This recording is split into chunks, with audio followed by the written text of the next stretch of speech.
जय श्री कृष्ण। प्रिय दर्शकों, भाई और बहनों, अस्ट्रो चर्चा में आपका स्वागत है। मेरा आपको सादर नमस्कार। इस वीडियो में हम चर्चा करेंगे जो मकर लग्न के व्यक्ति हैं उनका जून माह कैसा गुजरेगा, उस पर संक्षिप्त पर चर्चा करेंगे। आप कैसे पता करेंगे, नए दर्शक हैं, कि आप मकर लग्न के व्यक्ति हैं तो अपना बर्थ डिटेल्स किसी अच्छे एस्ट्रो के शॉप में डालें जो लग्न कुंडली बनकर आती है, जिसको डिवन चार्ट कहते हैं या लग्न चार्ट कहते हैं या बर्थ चार्ट कहते हैं।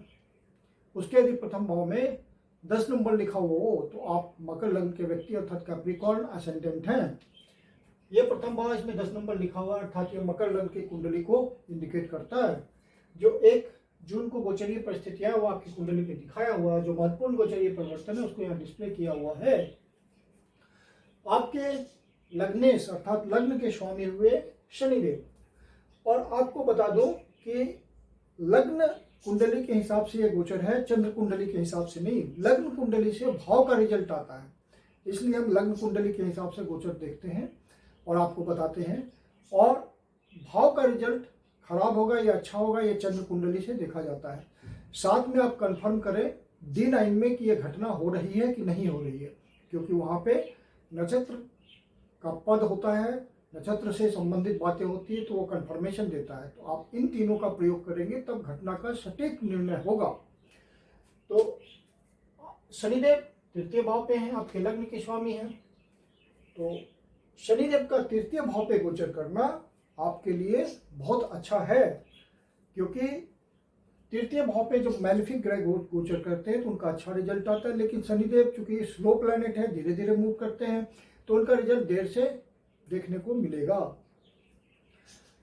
और आपके खुद के मालिक हैं, खुद की पर्सनालिटी के मालिक हैं, और साथ में आपके धन भाव के स्वामी हैं। तो जितना आप प्रयास करेंगे तो शनिदेव की उतनी कृपा आएगी आपको।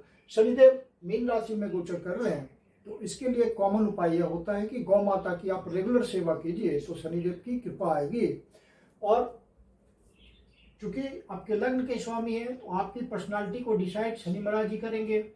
जितना आप प्रयास करेंगे उतनी मजबूती आएगी आपको। और चूंकि आप मकर लग्न के व्यक्ति हैं तो आप पे रिस्पॉन्सिबिलिटी ज़्यादा होती है, और शनिदेव आपसे पूरा उम्मीद करते हैं कि आप डेडिकेशन, ऑनेस्टी, सिंसियरिटी, इन सब के साथ अपने कर्म को मनोयोग पूर्वक करते रहें और रिजल्ट की परवाह ना करें।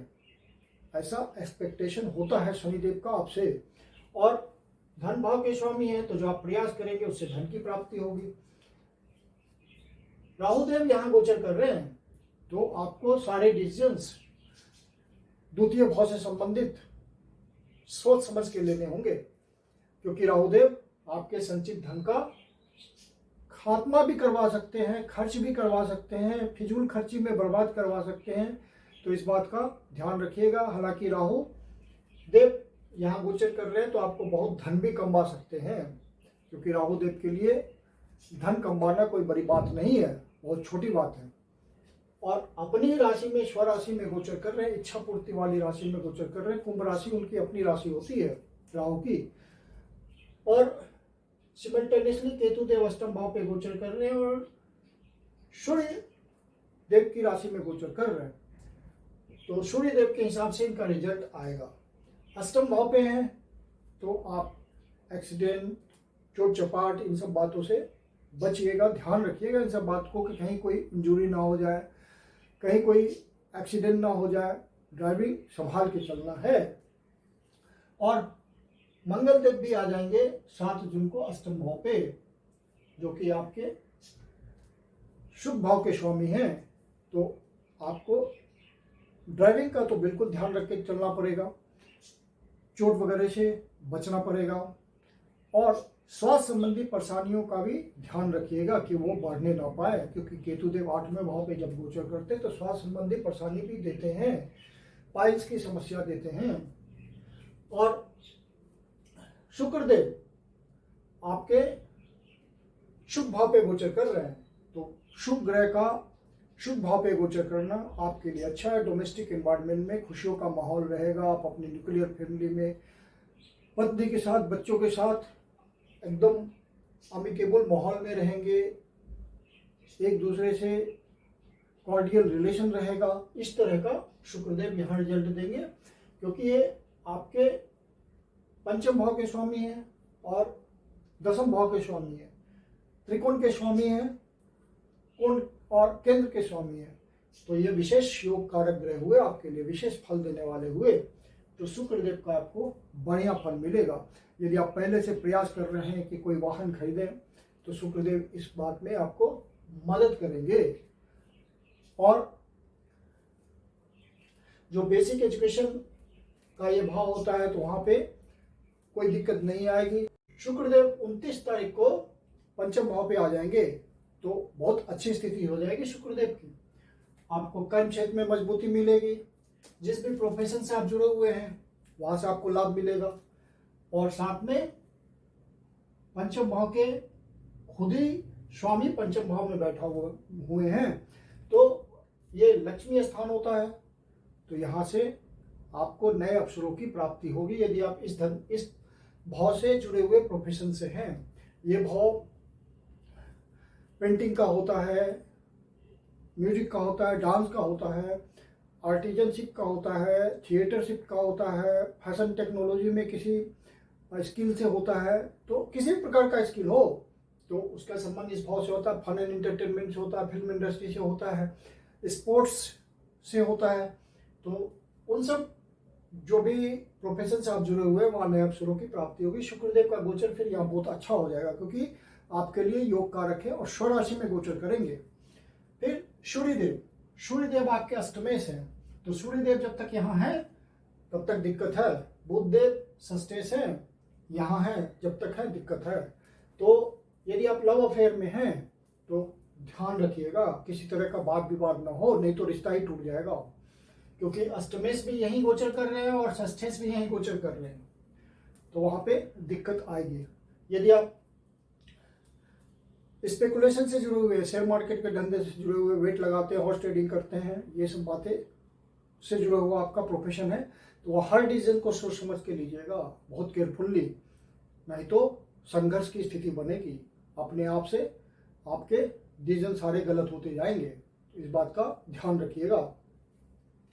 फिर सूर्यदेव निकल करके यहाँ से 15 तारीख को मिथुन राशि में प्रवेश करेंगे और बुधदेव पीछे से 6 तारीख को षष्ठ भाव पे आ जाएंगे। तो फिर से छठे भाव पे सूर्य देवता और बुध देवता का सूर्य आदित्य बुध आदित्य बनेगा। तो यहाँ पे जो भी प्रोफेशनल्स हैं, छठे भाव से जुड़े हुए, व्यवसाय से हैं, काम से हैं, तो उनको नए अवसरों की प्राप्ति होगी। बृहस्पति देव भी छठे भाव पे गोचर कर रहे हैं। और विशेष करके वो लोग जो कम्युनिकेशन के प्रोफेशन से जुड़े हुए हैं, कम्युनिकेशन का मतलब उनका काम धंधा ऐसा है कि नेटवर्किंग के थ्रू उनका काम होता है, इंटरनेट के थ्रू उनका काम होता है, फोन के थ्रू उनका काम होता है, मोबाइल के थ्रू उनका काम होता है, उनको अपने काम धंधे में छोटी यात्रा करनी पड़ती है, तो उन सब के लिए बहुत अच्छा समय होगा ये, जब सूर्य देवता और बुध देवता यहाँ गोचर करेंगे। और बृहस्पति देव तो पहले से आ चुके हैं 18 मई को। और अष्टमेश का छठे भाव पे गोचर करना आपको प्रयासों के बाद सफलता दे देगा, तो इस बात का आप ध्यान रखें। और आपका कोई लिगेसी का मामला है, कोई ग्रेचुटी पेंशन वगैरह फंसा हुआ है, तो प्रयासों के बाद आपको सफलता मिलेगी। यदि आप किसी हैवी इंडस्ट्री से जुड़े हुए हैं, मैन्युफैक्चरिंग से जुड़े हुए हैं, या अंडरग्राउंड वर्क से जुड़े हुए, मतलब जमीन के नीचे से एक्सकेवेशन के थ्रू, खुदाई के थ्रू कुछ काम धंधा से जुड़ा हुआ जो भी आपका काम है, तो वहाँ पे आपको प्रयासों के बाद अच्छी सफलता मिलेगी। अचानक से आपको लाभ की प्राप्ति होगी। और ये भाव आपके इंश्योरेंस वगैरह का भी होता है, दूसरे के धन के मैनेजमेंट का होता है। यदि आप लोन प्रोवाइड करते हैं, बैंक के थ्रू करवाते हैं, तो वहाँ पे आपको अच्छे कट की प्राप्ति होगी। तो ये सब जो रिजल्ट है वो प्रयासों के बाद आपको मिलेगा, ऐसे नहीं मिलेगा, क्योंकि अष्टमेश है सूर्य देवता और छठे भाव पे गोचर करेंगे, तो छठा भाव में आपको प्रयास करना पड़ेगा। अष्टम भाव और छठे भाव का सम्मिलित तो है कि अष्टम भाव के जो स्वामी जब छठे भाव पे गोचर करते हैं तो प्रयासों के बाद सफलता आती है। अब बृहस्पति देव यहाँ गोचर कर रहे हैं, यहाँ से गोचर करते हुए अपने ही भाव को देख रहे हैं, 12वें भाव को। और इस कुंडली के लिए बृहस्पति देव 12वें भाव के स्वामी है, 3य भाव के स्वामी है। तो आपके प्रयासों में आपको वृद्धि करनी पड़ेगी, क्योंकि 6ठा भाव में बृहस्पति देव खुद गोचर कर रहे हैं। और आपका खर्चा भी करवाएंगे यदि 6ठे भाव से रिलेटेड आपका प्रोफेशन है। 6ठे भाव से संबंधित बातों में आपका खर्चा होगा, जैसे स्वास्थ्य संबंधी बातों में खर्चा होगा। कंपटीशन में आप आगे बढ़ने के लिए कुछ खर्च करेंगे, इन्वेस्टमेंट करेंगे यहाँ 12वें भाव। लेकिन जो बाहर जाने वाले लोग हैं, बाहर जा के लिए प्रयास कर रहे हैं, एक्सपोर्ट इंपोर्ट के थ्रू कमाते हैं, या जिनका बाहर से काम धंधा चलता है, रेवेन्यू आती है, तो उन सब के लिए फिर बढ़िया होगा। जो बाहर जाना चाहते हैं, बाहर जाने कर कमाने के लिए कोशिश कर रहे हैं, उन सब के लिए बृहस्पति देव का ये गोचर बढ़िया है। फिर बृहस्पति देव 7, 8, 9 धन भाव पे गोचर कर रहे हैं, तो इस भाव का आपको अच्छा रिजल्ट मिलेगा बृहस्पति देव के सहयोग से। और धन का संचय आप कर पाएंगे। यदि पारिवारिक बिजनेस में है, माता पिता के साथ कोई व्यापार करते हैं या कुटुंबजनों के साथ कोई व्यापार करते हैं, तो वहाँ आपको अच्छे धन की प्राप्ति हो सकती है बृहस्पति देव के सहयोग से। 9वां भाव वाली दृष्टि से वो देख रहे हैं धन वाले भाव को। और चूंकि राहुदेव यहाँ गोचर कर रहे हैं, तो बृहस्पति देव की दृष्टि यहाँ आई, तो राहुदेव अच्छा रिजल्ट देने के लिए बाध्य होंगे। और बृहस्पति देव की जिस भी भाव पे दृष्टि होती है, वह भाव अमृत के समान रिजल्ट देता है, वहाँ से रिजल्ट जरूर मिलता है। फिर बृहस्पति देव 1, 2, 3, 4, 5 5वीं दृष्टि से आपके कर्म भाव को देख रहे हैं, तो कर्म भाव में मजबूती आएगी। सीनियर्स आपको आइडेंटिफाई करेंगे, जूनियर्स सबऑर्डिनेट्स आपको कोऑर्डिनेट करेंगे अच्छे ढंग से। कोई आपका पोस्टिंग प्रमोशन भी हो सकता है। और क्योंकि बृहस्पति देव 6ठे भाव पे गोचर कर रहे हैं, तो आपको कोई नए अवसर की प्राप्ति हो सकती है, क्योंकि मंगल देव साथ में आपके 11वें भाव के स्वामी हैं और शुभ भाव के स्वामी हैं। तो और मंगल देव 7 तारीख को सिंह राशि में प्रवेश करेंगे, सूर्य देवता की राशि में प्रवेश करेंगे, और सूर्य देवता 6ठे भाव पे गोचर करेंगे। तो आपको लाभ की प्राप्ति हो सकती है। कर्म का सहयोग है, तो कर्म में प्रवृत्त हो सकते हैं। यदि आप कोई स्टूडेंट है, तैयारी कर रहे हैं कॉम्पिटिटिव एग्जाम की, तो आपको कर्म मिल सकता है और कर्म से इनकम की प्राप्ति हो सकती है। तो मंगल देव भी आपको सहयोग करेंगे।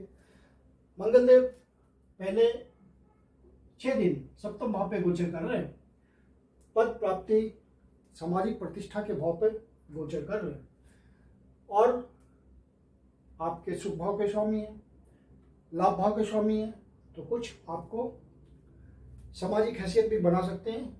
हालांकि नीच की राशि में गोचर कर रहे हैं, लेकिन उससे रिजल्ट पर कोई फर्क नहीं पड़ेगा। और मंगल देवता फिर जब यहाँ आ जाएंगे अष्टम भाव पे, तो अचानक से आपका कोई प्रमोशन हो सकता है, कोई ट्रांसफर हो सकता है, अचानक से आपका ओहदा बढ़ सकता है, क्योंकि मंगल देव की दृष्टि भी अपने भाव पे है। यहाँ से 1, 2, 3, 4 चौथी दृष्टि डालेंगे, यहाँ पर आपको अचानक से कोई लाभ करा देंगे। कर्म क्षेत्र में कुछ ऐसा आपका हिसाब किताब लगा देंगे कि आपको अच्छी इनकम की प्राप्ति होगी मंगल देव के सहयोग से। और भी ग्रह पीछे पीछे सहयोग कर रहे हैं। बुध देवता 6 जून को मिथुन राशि में आएंगे, तो ये बहुत अच्छी स्थिति होगी कि बुध देव अपने ही राशि में गोचर करेंगे, तो अच्छा रिजल्ट देंगे बुध देव। व्यापारियों के लिए भी अच्छा होगा, जितना प्रयास करेंगे उतना वो आगे बढ़ पाएंगे, कोई नया प्रोजेक्ट लगा पाएंगे।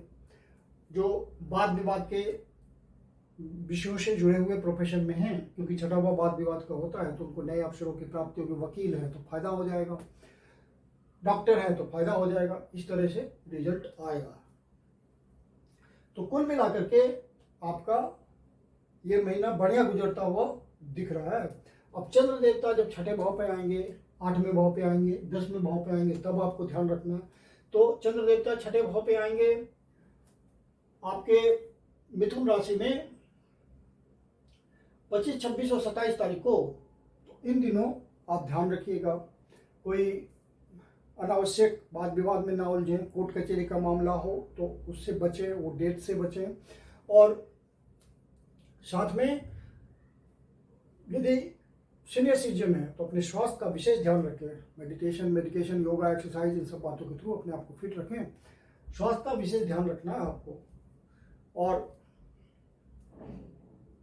बुध देवता चूंकि अपनी राशि में छठे भाव पे गोचर करेंगे तो दांत की बीमारियों का ध्यान रखिएगा। कोई नर्वस सिस्टम का आपको प्रॉब्लम हो वहाँ ध्यान रखिएगा। बृहस्पति देवता भी छठे भाव पर कुछ न कुछ स्वास्थ्य संबंधी परेशानी तो देंगे, क्योंकि 12वें भाव के स्वामी हैं और तृतीय भाव के स्वामी हैं, तो उसका भी आपको ध्यान रखना है। फिर चंद्र देवता आपके सिंह राशि में गोचर करेंगे 8वें भाव पे 1 तारीख, 2 तारीख और 3 तारीख।